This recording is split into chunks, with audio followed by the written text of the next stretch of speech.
Next up is a particularly special one. It's Paul Chandler is going to read a poem that he wrote just for this occasion.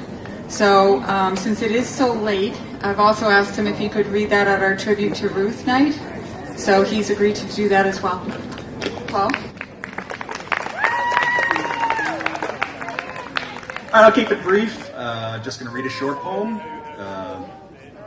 It rhymes. I'm sure people are used to that. Without music. The title's Ruth. Pretty simple.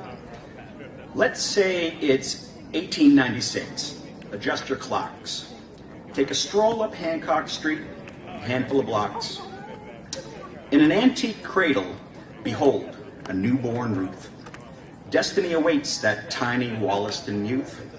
A hometown girl who always yearned to make her mark. Fast forward, the mark's right here in Marymount Park. We gather here tonight on this last day of June, orbiting in place around this stage's half moon, to celebrate Ruth, thanks to Quincy residents whose civic pride would please at least 2 presidents.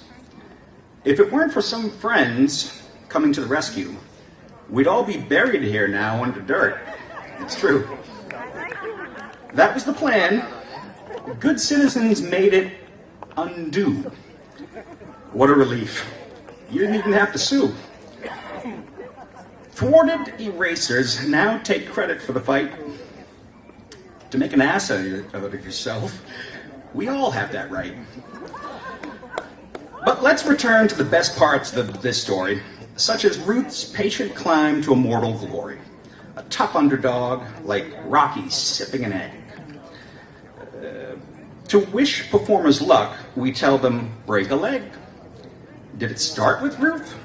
She broke hers to stand straighter. If that's the origin, we forgot to create her. Ruth joked around, but it's truly encouraging to see late bloomers persevere without budging, to the pessimists' hope-dashing, quote-unquote, facts. Forget the discouragement like amnesiacs. Anything's possible, dream big, let wishes roam. Start here. Auntie M did, for real. There's no place like home. The world marveled at Ruth, how quirky, how mouthy. Natives here, and we who migrated from Southie, recognize in Ruth a familiar sacred spark, the electric fervor of a fast-talking matriarch, in love with simply being alive, free and real, bouncing around with joy she could barely conceal. If she could have been here, I bet Ruth would be proud to belong to such a mindful and passionate crowd. Perhaps she will be, singing along in the dark to blues, folk, Beatles, and maybe someday, Bach. Surrounding us, too, could be other Quincy ghosts, our invisible neighbors, assistants, co-hosts. John Cheevers swimming through the air, Dick Dale skid-hopping, Ann Hutchinson praying, Lee Remick clothes shopping, Abigail writing, Thomas Morton chugging beer, Harriet Wilson observing, Kilroy just here. Life's a film, unrehearsed, invented line by line. We play roles to the director's satisfaction.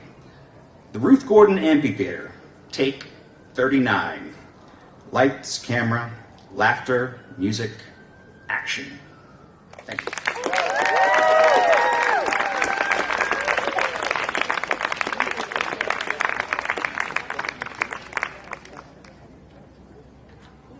That was amazing. Thank you, Paul. Paul wrote that just for the occasion.